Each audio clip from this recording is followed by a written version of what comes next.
बिस्मिल्लाहिर्रहमानिर्रहीम।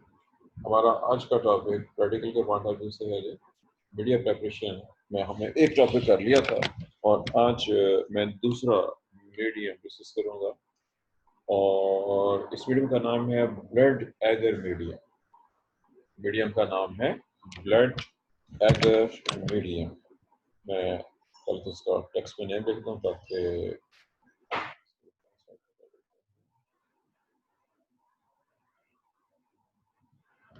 जी नेम है blood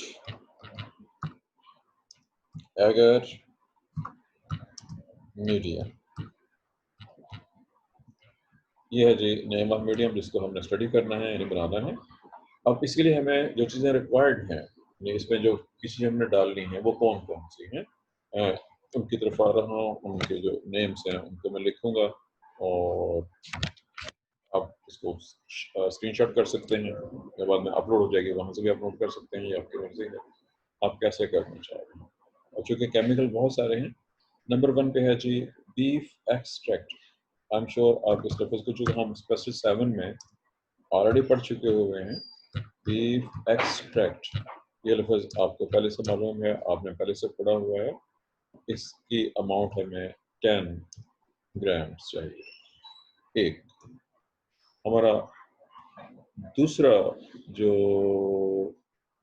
ingredient है वो है पेप्टोन। या देखिए कि पेप्टोन्स मुख्तलिफ कंपनीज के होते हैं, मुख्तलिफ वैराइटीज़ के होते हैं। मैं सिर्फ पेप्टोन लिखता हूँ। पेप्टोन्स की कई वैराइटीज़ होती हैं। पेप्टोन जो जितनी अच्छी कंपनी होगी वो उतना ही ज़्यादा महंगा, नहीं ये ब्रांडेड होते हैं और उस लिहाज से खासे महंगे मिलते हैं जी। पेप्टोन जो है इसकी भी अमाउंट 10 ग्राम्स ही है। 10 ग्राम्स ये चूँकि वो कैपिटल में चल रहा है सारा, इसलिए सब लफ्ज़ कैपिटल में से ग्राम जो होता है वो जी स्मॉल के साथ होता है। NaCl ये सोडियम क्लोराइड है। अब चूँकि मैंने कैप्स लॉक की हुई है, ये सुन लीजिए, मैं बता देता हूँ। क्योंकि मैंने कैप्स लॉक किया हुआ है इसलिए वो मैं कैपिटल स्मॉल को एडजस्ट नहीं कर सकता, बहुत ज़्यादा टाइम लगता है उसको एडजस्ट करने में। NaCl सोडियम क्लोराइड है, ये सॉल्ट है और ये तो बिल्कुल प्योर चाहिए होता है, आम नमक इस्तेमाल नहीं हो सकता इसमें। स्पेशल 5 ग्राम और ज़्यादा देखिए बहुत ही अच्छी कंपनी का जो है सॉल्ट। ये अपने एनोटेशन बंद रखें जी, कोई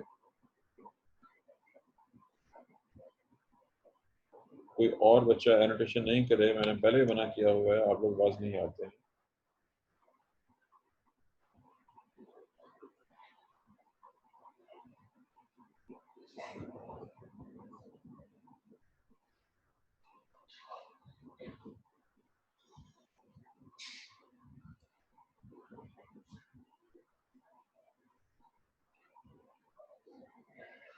जी हमारा नेक्स्ट जो इंग्रेडिएंट है इसके बाद वो है जी एगर। और एगर मशहूर मारूफ है, आप एगर के नाम से जो कि पहले से वाकिफ हैं।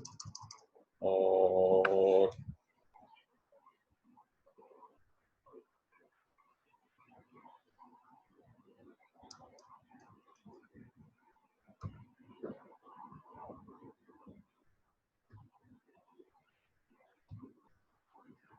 उसके बाद हमारा नेक्स्ट केमिकल जो कि मशहूर मारूफ चीज़ है और वो है जी distilled water, pure water, distilled water.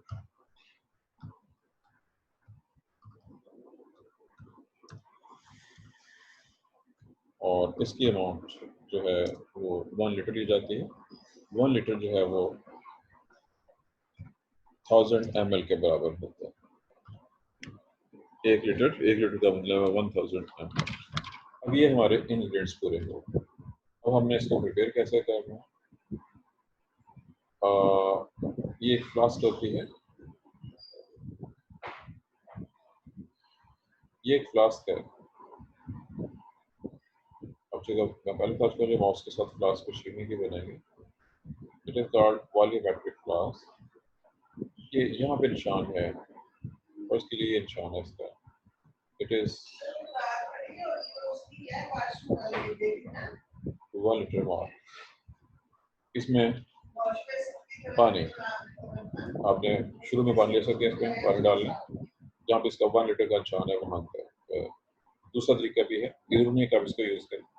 Second method है कि आप कोई भी फ्लास्क, बड़े साइज़ की फ्लास्क, जो कि 1 लीटर से ज़्यादा बड़ी आपको चाहिए होती है, फ्लास्क ले लें, पानी को मेजर करके रख लें, पानी को मेजर करके रख लें। आप जिस चीज़ में भी इसको वो करना चाह रहे हैं, ये वाली फ्लास्क हो या फ़र्ज़ कीजिए कि इस शक्ल की है, लेकिन उसमें जो शर्त है वो बहुत इम्पोर्टेंट है कि जिस फ्लास्क को आपने यूज़ करना है, जिसमें आपने ये सब कुछ त्याग करना है, it must be made up of special glass, इसको पायरेक्स कहते हैं। आई एम श्योर आप लोग इससे पहले ये लफ्ज़ पढ़ चुके हुए हैं। पायरेक्स, ऐसे ही एक और ग्लास है जिसको जीना कहते हैं। ये वो वाले ग्लास हैं जो थर्मो रेसिस्टेंट होते हैं, हीट रेसिस्टेंट, आप लोगों ने कह लीजिए, जो हीट रेसिस्टेंट होते हैं, जो कि हमने बनाने के बाद इसको गर्म करना है।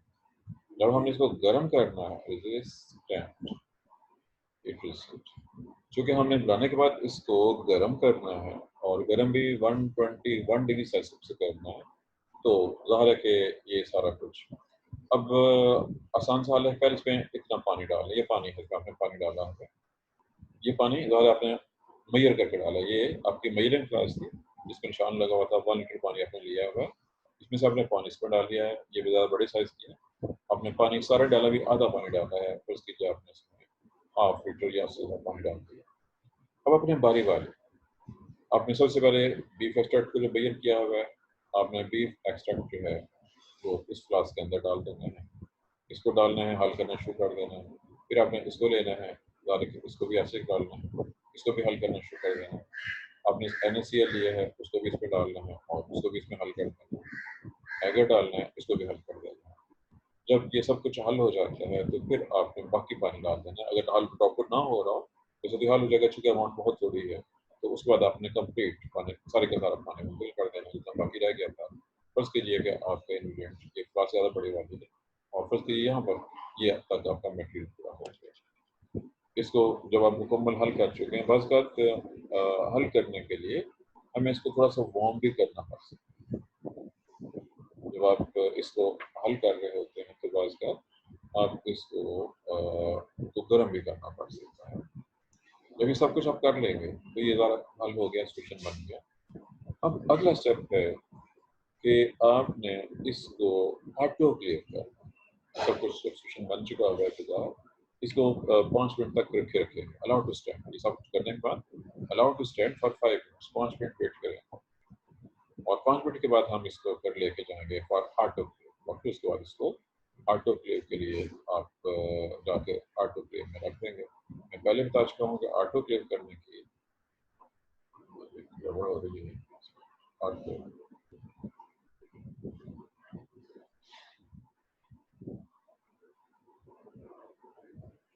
जी, ऑटोक्लेव करने के लिए इसका पायरेक्स या जीना, ये ऐसे ग्लास का होना शर्त होती है जो हीट रेजिस्टेंस हो। अगर वो नहीं है तो ज़ाहिर ऑटोक्लेविंग नहीं हो सकती। अब ऑटोक्लेव करने के लिए हमने इसको जो ऑटोक्लेव है, जिसकी शक्ल सूरत कुछ हद तक जो है वो ये जो कि बताया जा चुका है, कुछ बच्चों ने प्रेजेंटेशन शो किया था इसका। प्रेशर कुकर जैसी होती है, लेकिन ये इतना लंबा उतना होता है, ज़्यादा लंबा होता है। इसमें यहाँ पे स्टैंड रखा हुआ होता है, स्टैंड मौजूद होता है, नीचे पानी होता है, जो गर्म हो रहा है और इस स्टैंड के ऊपर हम अपनी जो है ये फ्लास्क, जो कि फ्लैट बॉटम होती है, ये फ्लास्क नीचे से इस तरह से होती है। इसको फ्लैट बॉटम फ्लास्क का नाम FBL का नाम देते हैं। ये यहाँ पे रखी है और इसको ऊपर से अपने कॉटन प्लग से बंद कर देना। इसको ऊपर से कॉटन प्लग से बंद किया जा सकता है, ये बाद में भी कर सकते हैं और इसको बंद कर देना है। अब तो याद रखिए कि हम नीचे से उसको ज़्यादा, ये इलेक्ट्रिक या गैस दोनों हो सकते हैं, जो से भी हो, जो भी चीज़ है आप उसको बर्न करेंगे, जलना शुरू हो जाएगा। इसमें जो प्रेशर गेज लगा होता है, वो पहले से एडजस्टमेंट होती है उसकी। इसका प्रेशर 15 पाउंड्स पर स्क्वायर इंच होता है, 15 LV पर स्क्वायर इंच। अब जब इतना प्रेशर हो तो पानी का टेम्परेचर 121 डिग्री सेल्सियस पे आ जाता है। स्टीम का टेम्परेचर जब होगा इसमें वो 121 डिग्री सेल्सियस पे आ जाएगा। इस प्रेशर को ये स्टीम का टेम्परेचर है और ये वो टेम्परेचर है जो ऑलरेडी जानते हैं 15 मिनट के अंदर अंदर मेजॉरिटी बैक्टीरिया को किल कर देता है। हम ऑलरेडी पढ़ चुके हुए हैं कि जो मॉइस्ट हीट होती है, जो स्टीम होती है, वो बहुत अच्छे तरीके से बहुत कम टाइम के अंदर अगर हम ड्राई हीट यूज़ करें तो हमें इससे ज़्यादा टेम्परेचर रिक्वायर्ड होता है। ड्राई हीट में टेम्परेचर 121 से ज़्यादा रिक्वायर्ड होता है और टाइम भी ज़्यादा लगता है, लेकिन मॉइस्ट हीट कम टाइम के अंदर तमाम जरासीम को जस्ट 50 मिनट्स के अंदर किल कर देती है, जो कि मौजूद होंगे यहाँ पे आस-पास। इसके बाद ऑटोक्लेव को आपने बंद कर देना। ऑटोक्लेव को बंद करके जी याद रखिएगा, इसको आपने पहले वो सब कुछ पहले केचप को हिला के आपने रखना था। जब ऑटोक्लेव कर लिया उसके बाद आपने इसको ऑटोक्लेव में से निकाल देना है और उस सूरत में आपने हर सूरत में इसको प्लग कर देना है। प्लग इन ये था कि इसके अंदर जो कॉटन रखेंगे वो भी स्टेबलाइज कॉटन होना चाहिए। ये इसका माउथ है, यहाँ पे आपने प्लग किया हुआ है इसको कॉटन के साथ, ताकि कोई चीज़ इसमें अंदर ना जाए। इस सबको आप इनॉकुलेशन चैम्बर के अंदर भी रख सकते हैं, या किसी भी ऐसी जगह रख सकते हैं जो अब आपकी लैब जो है वो क्लोज होनी चाहिए इस लिहाज से, और उनको जरासीम कम से कम होनी चाहिए।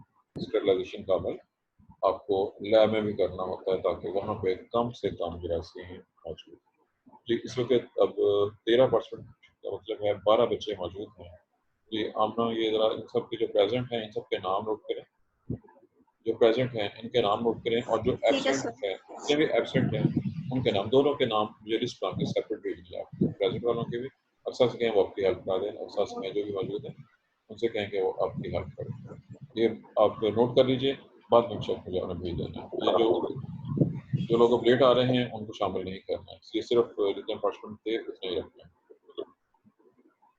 सर अब ठीक चल रहा है, अब मैं दूँ प्रेजेंटेशन। नहीं जी, अब मैंने टॉपिक मुकम्मल करना है, अब मैं इसको मुकम्मल करूँगा तो फिर उसके बाद आपकी बारी है। जी कितने बात चली गई हमारे ये, हाँ जी आपने इसको रखा और अब आपने वेट करना है कि इसका टेम्परेचर जो है वो 45-40 की रेंज में आ जाए। अच्छा अब इसमें एक पॉइंट रह गया मुझसे, ये जो कि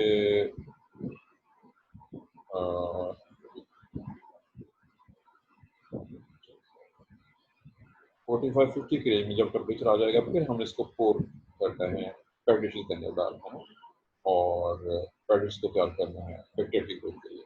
इसमें एक पॉइंट डिस्कस करना रह गया, ये सब कुछ जब आप मिक्स करेंगे इन्हें के बाद को, जब आप ये मिक्स करेंगे तो इसकी पहले पीएच चेक करना है।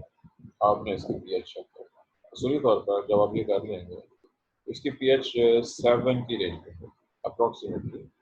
It should be round about 7 से लेके 7.5 तक। फिर सुन लीजिए, ये इसकी पीएच की रेंज है पॉसिबल। पिछले वाटर तो जोर है लेकिन बाकी चीजें डालने से इसकी पीएच इस रेंज के अंदर हो। और अगर आपके पास पीएच मीटर है तो इसको एक्चुअली 7.3 शो होना चाहिए पीएच मीटर से। अगर ये एग्जैक्ट 7.3 ना हो और आपका पीएच मीटर अच्छी क्वालिटी का मौजूद हो तो पीएच को खुद एडजस्ट कर सकते हैं। पीएच कैसे एडजस्ट की जाती है पता है आपको कि नहीं पता है? ये टॉपिक मैंने नहीं पढ़ाया हुआ आपको, ये आपके सिलेबस में शामिल था बायोकेमिस्ट्री वाले, और मुझे पता है वहाँ पे क्या कुछ होता रहा है। पीएच को वैसे एडजस्ट करते हैं हम, यू नो इट और डोंट नो इट। ये अपने क्वेश्चन में, ये अपने टॉपिक केमिस्ट्री में पढ़ा हुआ है और जोलॉजी की जो बायोकेमिस्ट्री है उसमें भी ये टॉपिक शामिल है। टॉपिक शामिल इनके प्रैक्टिकल के लिहाज से आपको इसका कवर होना चाहिए कि पीएच को एडजस्ट आप कर सकते हैं। कैसे एडजस्ट सर करते बफर फिल्टर यूज करते हैं हम पीएच को एडजस्ट करने के हैं? लिए। पर बात दोबारा बोलें, आपकी आवाज़ क्लियर नहीं आ रही है, दोबारा बोलिए। सर बफर्स यूज करते हैं। नहीं बेटा, बफर तो इसमें बफर ऐसा शेयर नहीं करेंगे। उसकी रीज़न पहले बात हो चुकी हुई है कि अगर आपने एक बफर मीडियम चाहिए हो तो उसमें फिर लिखा गया होता है कि ये वाला बफर डालना। जो चीज़ें दी गई हैं इंग्रेडिएंट्स आपको बताए गए हैं उनकी पीएच नेचुरली मिक्स करने के बाद इतनी होनी चाहिए जो मैंने बताई। अगर वो 7 से 7.5 तक हो, उसका एवरेज 7.25 या 7.3 बनता है तो ठीक है। अगर इतना ना हो, कोई वजह है ज़ाहिर कोई ना कोई बात, तो फिर उसकी पीएच को खुद एडजस्ट करना पड़ेगा। अगर वो 7.5 की रेंज में है उसमें थोड़ा सा इससे डालना पड़ेगा डाइल्यूटेड से, और अगर वो 7 की तरफ है तो उसमें थोड़ी सी बेस डालनी पड़ेगी ताकि वो 7.3 आ जाए। इसकी पीएच को, फाइनल पीएच को 7.3 पे होना चाहिए। फिर उसके बाद ये सारा कुछ करना है। उसके बाद आपने इसको पोर करना है जी अपनी प्लेट्स के अंदर। जब ये टेम्परेचर होता है जिसका जिक्र हो चुका हो 40, 45 और 50, तो इसको उंडेल देना। अब जब उंडेलेंगे तो इस तरह के उंडेल के इसमें आ जाएंगे, पैकेट से अंदर आ जाएंगे। ये अपने पैटिशेस को फिल कर दें, आपके जो पैटिशेस हैं ये भी आपने पहले से ऑटो क्लेव करके रखते हैं, पैटिश भी यहीं पे ऑटो क्लेव हो सकते हैं सारे के सारे। रैक्स मिलते हैं जिनको सारे के सारे पैटिश बहुत सारी इकट्ठी की जा सकती है। अब जब आपने ये सारा कुछ कर लिया है,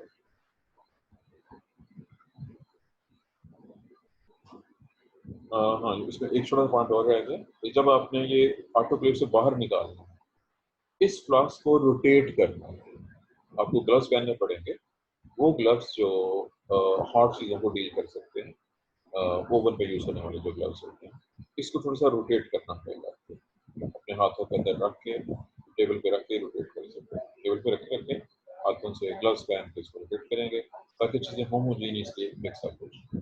ये और फिर इसको उंडेलना है। जब आप उंडेल लेंगे और पार्टीशन में तैयार कर लेंगे,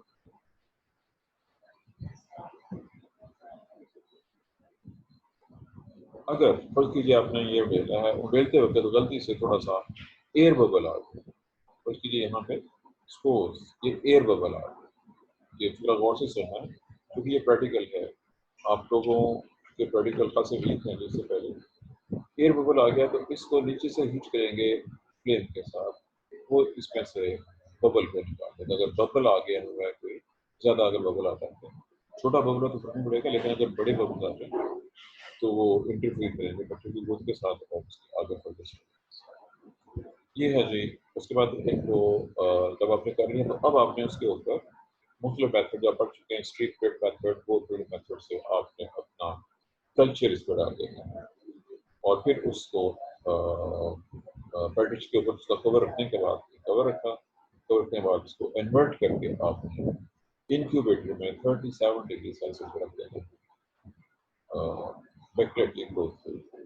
और ज़ाहिर जब आप ये सब कुछ कर लेंगे तो ये आपका वो तैयार हो चुका हुआ। अच्छा, अब ये सारा कुछ तो हो गया, अब इसके नाम पे दोबारा गौर कीजिए, इसका नाम है ब्लड एगर मीडी। ये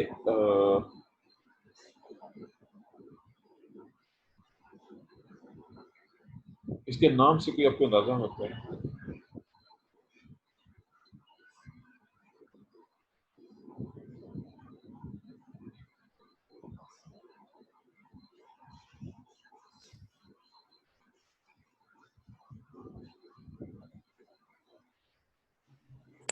एक्सक्यूज मी सर, आपने नाम कहाँ पे लिखा है? नहीं, आपने सवाल क्या किया जी? सवाल क्लियर नहीं हुआ। सर आपने अभी कहा कि इसके नाम से आपको कोई अंदाजा होता है, मैं ढूंढ रहा हूँ सर अपने नाम। ये यहाँ पे देखिए, मैं पॉइंट कर रहा हूँ, इसका नाम है ब्लड ब्लड एगर। ब्लड जी एगर जी सर। मीडी। ये पूरा प्रोसेस हो गया, इसमें अभी ब्लड का जिक्र नहीं आया। जी सर ऐसे ही है। ऐसा ही है। अब आप समझते हैं कि इसमें हम क्या कर लेंगे कि ये ब्लड एगर कैसे बनाएंगे। मैंने बाकी सारा प्रोसेस एक्सप्लेन कर दिया, वो मैंने चूँकि मेरा ख्याल था कि चूँकि आप नहीं थे क्लास में भी और बल्कि बच्चे बहुत थोड़े थे, ये मैंने वार्निंग दी है तो बच्चे थोड़े ज़्यादा हो गए हैं, तो क्या हो गया? नहीं सर, मैं शुरू से ही हूँ क्लास में। अब चलो, तब जब मैंने देखा उसको बच्चे बहुत ही कम थे। अब ये बताइए कि इस पे हम ब्लड कहाँ से लेंगे, कैसे ऐड करेंगे, क्यों ऐड करेंगे? नाम नाम पे गौर करना है। सर ब्लड ऐड करने की वजह ये होती है क्योंकि उसके अंदर न्यूट्रिएंट्स होते हैं, ब्लड एगर को इसके अलावा न्यूट्रिएंट्स एगर जितने भी हैं उसमें ब्लड एगर का भी हम जो है वो इंक्लूड करते हैं ब्लड एगर को। और दूसरी इसमें जो है सर उसकी ग्रोथ के लिए जो है हमारे मीडियम के लिए वो ज़रूरी है न्यूट्रिएंट्स। जी चलो, बहरहाल मैंने सवाल पूछा था जी। हसन ने चूँकि खासी इंटरेस्ट ली है इससे पहले जब उसने प्रेजेंटेशन दी, बहुत अच्छे तरीके से इसने तैयार करके प्रेजेंटेशन दी है इस बार। और हसन की इंटरेस्ट सब्जेक्ट के अंदर इंडिकेट कर रही है कि हसन अगर चलना चाहे तो शोबा मजीद आगे चल सकता है। वो अलग बात है कि इसका इंटरेस्ट किसी और शोबे में है। बहरहाल नोट कीजिएगा, ये जो यहाँ पे आ जाए कि यहाँ पे मैंने जिक्र किया था कि ये ऑटोक्लेव हो गया, ऑटोक्लेव के बाद इसको बाहर निकाल, ये मैंने रोटेशन का जिक्र किया, इसको रोटेट करना। जब इस टेम्परेचर के करीब आ जाएगा तो इसमें हमने ब्लड ऐड कर, लेकिन ये ब्लड आम ब्लड नहीं होगा। मैं अभी इसका जिक्र करने लगा हूँ, आप इस बात से वाकिफ हैं। अगर हम किसी एनिमल को, आप मैं ज़्यादा मेल्स की बात करता हूँ, फीमेल को तो मौका नहीं देता। आप फर्ज की चिकन खरीदते हैं, चिकन को जब वो ज़िबा करते हैं तो क्या उसके ब्लड को इकट्ठा करके यूज़ कर सकते हैं? What do you think, possible है कि नहीं? सर उसको नहीं यूज कर सकते क्योंकि उसके अंदर एक तो एंटीकोगुलेंट होना चाहिए ताकि वो हमारा ब्लड जो है वो जमे ना, इसीलिए जो लैब में हमारे पास ब्लड ऐड करने के लिए होता है मीडियम में, एक तो वो पाउडर फॉर्म में होता है और उसके अंदर सर वो एंटीकोगुलेंट भी मौजूद होता है। जो हम रा ब्लड अगर वहां से ले रहे हैं पोल्ट्री से या डायरेक्ट एनिमल को हम स्लॉटर करने के बाद ले रहे हैं, उसको हम नहीं ले सकते।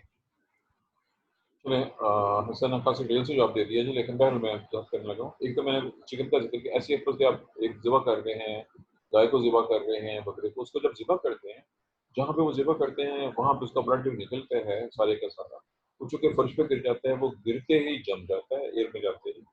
लेकिन अगर जिसको वो ब्लड निकल रहा है फ्रेश, अगर वहीं पे उसके सामने एक चौड़े वाला जार रख दिया जाए, ये ब्लड नीचे ना गिरे बल्कि जार में, और उस जार के अंदर पहले से आपने ईडीटीए का सॉल्यूशन रखा हुआ, तो फिर वो जमेगा नहीं बल्कि वो यूज़ केबल होता है। एक ये तरीका है। सेकंड तरीका ये है कि जैसे आपने देखा होगा, जो आप जब टेस्ट करने जाते हैं तो एक्सपर्ट जो होता है, जो डिस्पेंसर या जो क्लिनिकल बंदा है, वो सिरिंज डाल के बॉडी में से, वेन में से ब्लड निकालता है। वो ब्लड निकाल के उस ब्लड को डिफिब्रिलेट करना है, उसमें से वो चीज़ें रिमूव कर लेनी हैं जो क्लॉटिंग में हेल्प करती हैं। क्लॉटिंग फैक्टर्स को उसको रिमूव करना है। उसके कई मेथड हैं जो आजकल तो सब कुछ ऑटोमेटिक है, जो वो बने बनाए आ जाते हैं। उसमें से वो फाइबर्स को रिमूव कर सकते हैं, और ये वाला ब्लड इसमें आपको डालना है, उसको भी मिक्स कर लेना है। जब आपने ब्लड डाल दिया, याद रखिएगा डी एफ लिखा हुआ है, डिफिब्रिलेटेड ब्लड आपको डालना होता है, और फिर इसमें डालना है, और फिर उसको अगर वो बबल्स आ गए हैं, बबल्स भी रिमूव करने हैं, और फिर उसके बाद आपने इस पर बैक्टीरिया रख देना है। अब याद रखिए, जो मैंने इसका यूज़ पूछा था ब्लड एगर, एक तो उसकी रीज़न वही हो गई है कि ब्लड में न्यूट्रिएंट है जो हजरने का है, लेकिन इसका स्पेशल मकसद है, इस मीडियम का एक और स्पेशल मकसद है, और वो स्पेशल मकसद ये है कि ये हम उन बैक्टीरिया के एक्टिविटी को स्टडी करने के लिए यूज़ करते हैं मीडिया, जो हीमोलिटिक एक्शन शो करते हैं। मैंने लफ्ज़ बोला है हीमोलिटिक, हीमोलाइसिस, ये लफ्ज़ आपने पढ़ा हुआ है, आई एम श्योर जियोलॉजी के हवाले से या वैसे आपको पहले से याद होगा, ताकि उन बैक्टीरिया को चेक किया जा सके जो हीमोलाइसिस कर सकते हैं, जो ब्लड को ब्रेक डाउन करके उसे आगे बढ़ा सकते हैं। ये उनकी स्टडी के लिए ये वाला मीडियम, स्पेशल मीडियम है जिसका नाम है ब्लड एगर। हमारा टॉपिक मुकम्मल हो गया।